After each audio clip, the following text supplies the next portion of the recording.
pero déjame abrazarte allí donde tú estás. Quiero saludarte y decirte una vez más, bienvenido a este fascinante encuentro de cada semana.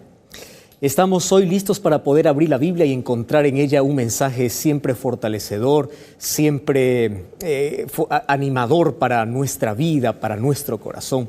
Así que bienvenido. ¿Estás cómodo? Siéntate cómodo, siéntate. Si estás allí tapado con algo, acostado en la cama, vamos, levántate. Hoy queremos tener una conversación muy seria y muy importante al mismo tiempo. Hace algunas semanas Magali me escribió y me decía, o expresaba ella ahí su preocupación, y me decía: pastor, yo tengo una preocupación que quiero que usted me ayude a resolver con la Biblia. Y allí ella me comentaba que desde niña, desde pequeña, ella creía en Dios, ella iba a la iglesia siempre con papá, con mamá. Ella creció teniendo en mente el poder de Dios y lo que Dios es capaz de hacer por el ser humano. Ahora, lo curioso de esta historia es que ella sabía bien qué decisiones tomar, qué hacer con su vida, aunque también reconocía de que hoy se encontraba lejos de Dios. Y allí me llamó la atención mucho una expresión que ella colocó en su mensaje. Ella me decía: pastor, a partir de los 12, 14 años, cuando yo entré en la adolescencia, empezó para mí un problema serio dentro de mi vida, dentro de mi corazón. Y es que yo empecé a perder la fe. Mi fe empezó a morir. ¡Wow! Y me llamó mucho la atención porque luego empezamos una conversación con ella y ella me decía: pastor, mi fe está muriendo.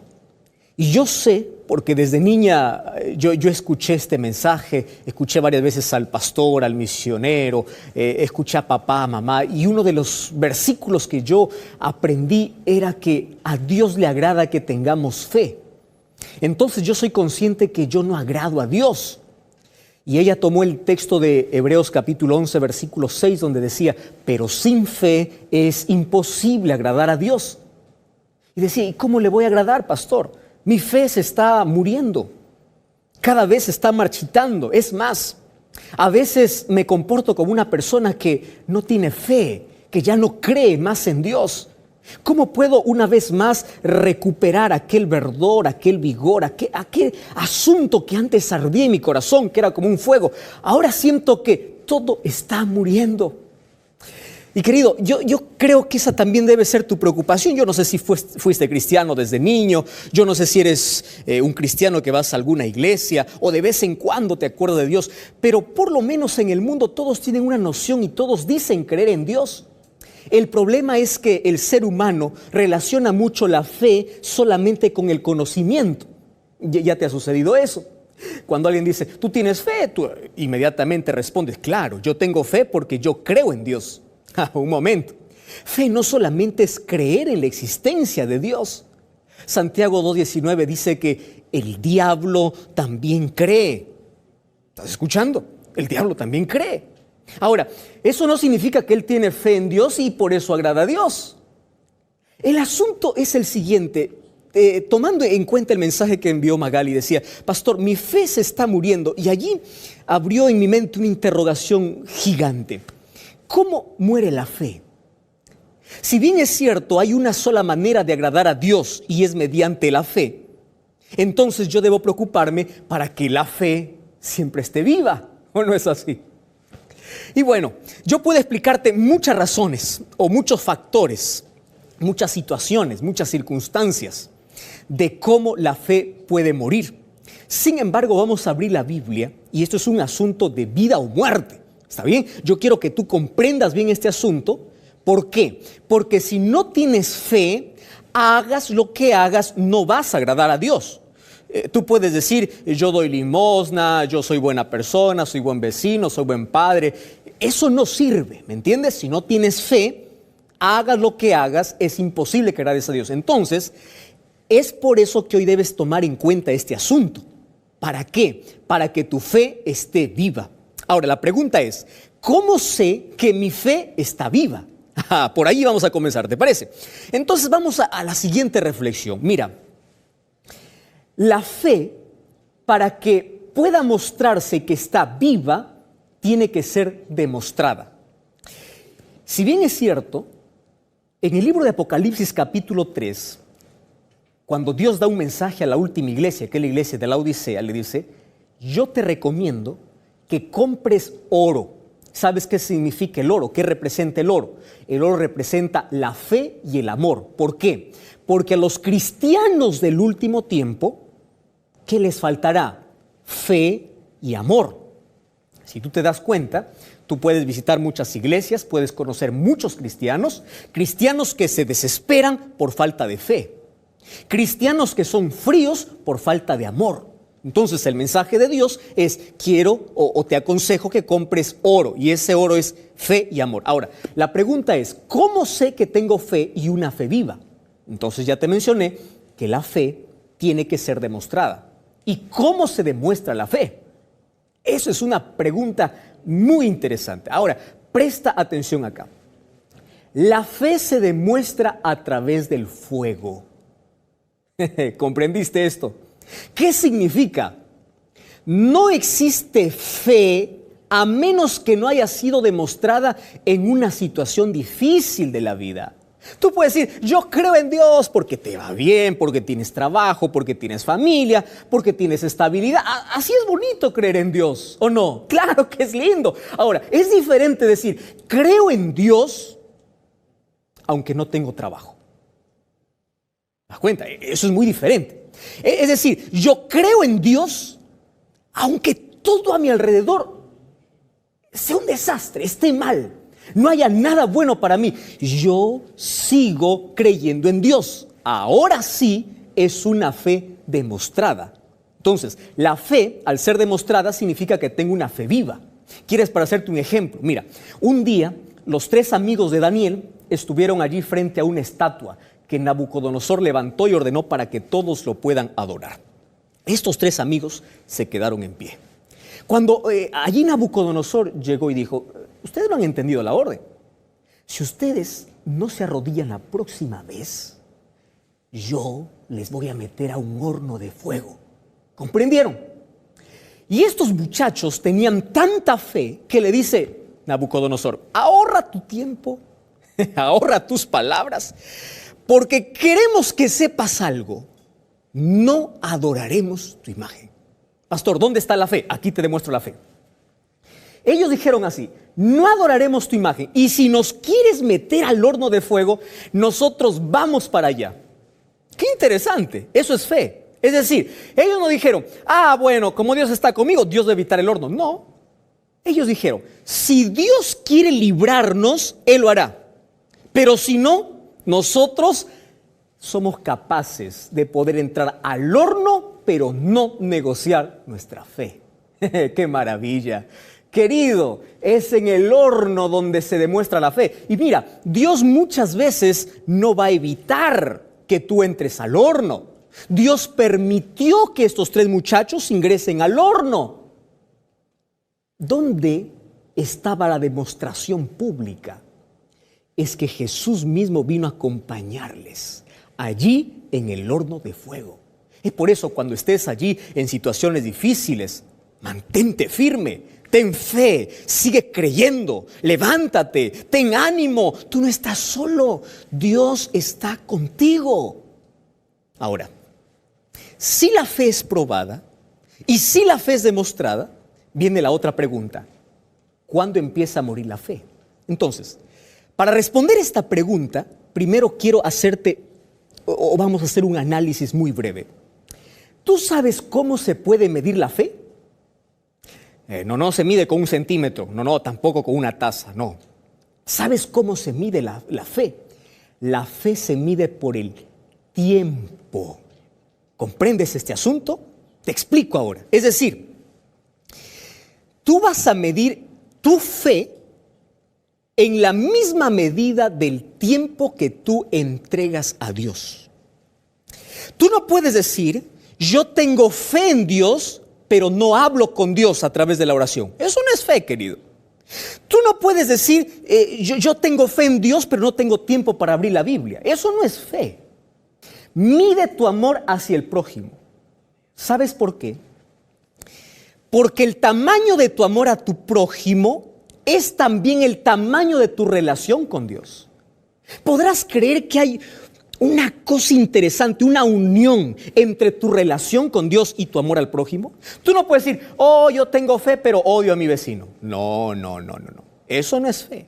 ¿Por qué? Porque quiere decir que estás mal en tu relación con Dios. Ahora, ¿qué significa eso? Hay un texto, una frase que a mí me encanta siempre repetir y dice lo siguiente. Si nosotros queremos tener una relación viva con la divinidad, tenemos que tener una aproximación con la humanidad.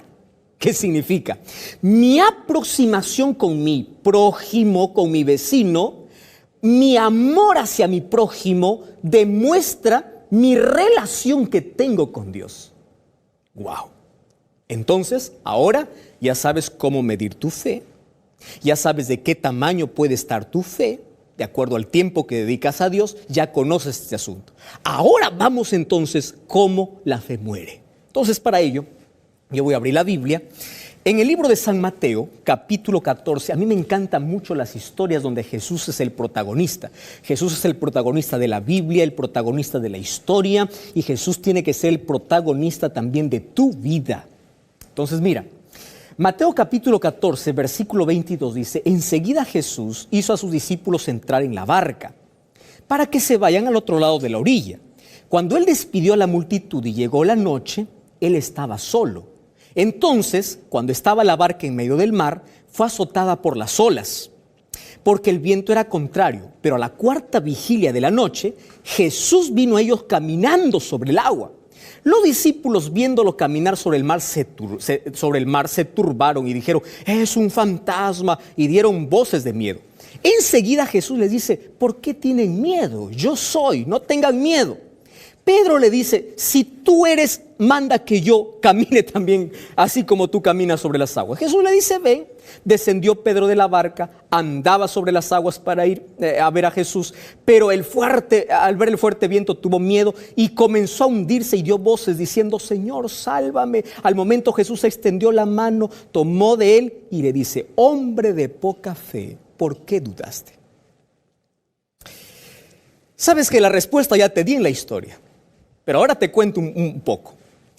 Jesús había hecho el milagro de dar de comer a 5,000 personas. Sabes que este es uno de los milagros más extraordinarios. Con 5 panes y 2 peces dar de comer a 5,000 personas. Bueno, dice que Jesús mandó a sus discípulos para que crucen el mar. ¿Por qué? Porque Jesús quería tener un momento a solas. ¿En qué se basaba la fe? En el tiempo. No te olvides de eso. Tiempo para con su Padre. Hay un tiempo que no es negociable. Quiero que entiendas este asunto.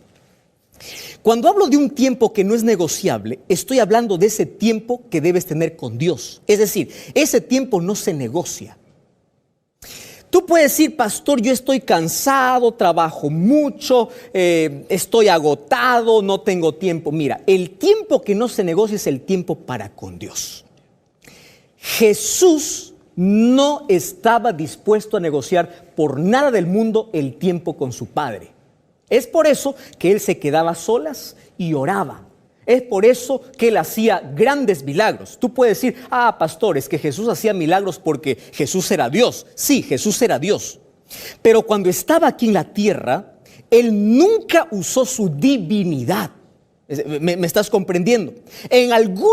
Salvo algunas ocasiones, pero él nunca estuvo aquí diciendo, yo hago esto porque soy Dios. No, él me enseñó a hacer cosas grandes porque tenía una relación con su Padre. Eso es lo que me enseñó Dios. Ahora, me enseñó Jesús.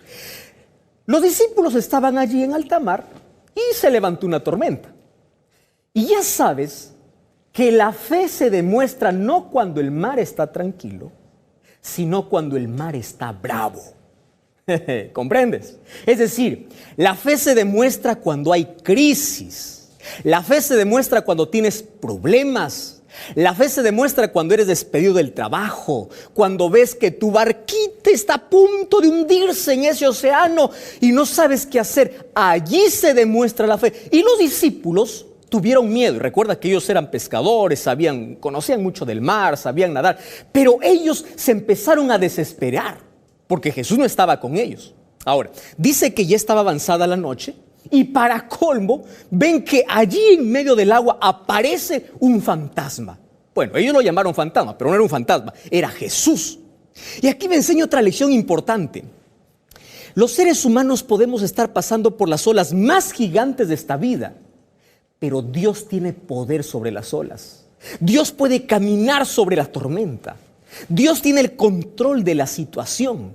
¡Qué grande y qué maravilloso es el poder de Dios! Y tú tienes que estar feliz por eso, porque si Dios es tu Padre, quiere decir que no importa si hay olas, huracanes, tormentas, terremotos, no importa, decía David, aunque la tierra se mueva, yo no tengo miedo porque mi confianza está en Dios. Todos están desesperados allí con miedo de morir y Jesús está tranquilo, Él está caminando, Él camina sobre las situaciones, sobre aquello que te da miedo. Jesús mira desde arriba y dice, yo tengo el control de todo. ¿Por qué te desesperas? ¿Por qué estás llorando? Yo tengo el control de todo. Ahora, la primera palabra de Jesús es, no tengas miedo. ¿Qué es el miedo, querido? Se define miedo como la falta de seguridad y la falta de confianza. Es decir, el ser humano empieza a tener miedo cuando deja de confiar. ¿Recuerdas cuándo inició el miedo? Allí en el jardín del Edén. Adán cuando cometió un pecado, cuando desobedeció a Dios, dice que se escondió y le dice, Señor, yo tuve miedo. Es decir, la primera sensación, el primer hombre que sintió miedo en la historia fue Adán. ¿Y por qué sintió miedo? Porque él desconfió del amor de Dios, por eso se escondió. Y porque él perdió la seguridad de que Dios le iba a aceptar una vez más. Entonces, él tuvo miedo por eso. Ahora, ¿qué cosa sucedió? A través de la historia, los seres humanos hemos creado, hemos inventado, o hay situaciones que nos han hecho tener mucho miedo.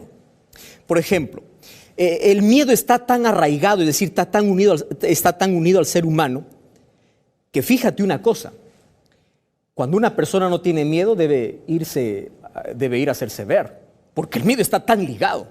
El problema está cuando el ser humano no puede controlar su miedo. Todos los seres humanos tenemos miedo, temor a algo. Ahora, cuando ese miedo es incontrolable, cuando ese miedo es imaginario, cuando ese miedo ya sobrepasa tus limitaciones de control, tú tienes que buscar ayuda profesional. Ahora, Jesús le dice, no tengas miedo. Soy yo. Yo soy el que tengo bajo control todas las situaciones. Aquello que a ti te da miedo, yo lo veo como algo tan simple, porque yo soy Dios. Y a mí me encanta mucho que aparece allí siempre la figura de Pedro como el más atrevido. ¿Cómo me gustaría ser tan atrevido como él? Yo conozco gente atrevida, pero este era muy atrevido. Y le dice, Señor, qué bonito. ¿Cómo sé que eres tú? A él le gustaba probar el asunto. Si eres tú, manda que yo también camine igual que tú. ¡Qué atrevimiento! Hasta ese momento en la historia, nadie había pedido alguna cosa así. Caminar sobre las aguas. Y Jesús le dice, está bien. Si tú quieres...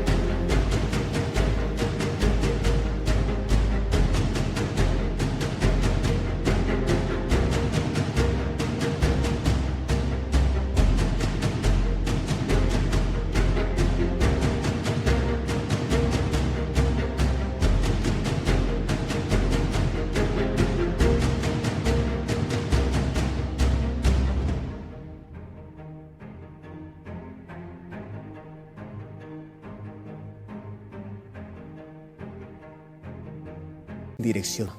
Recuerda.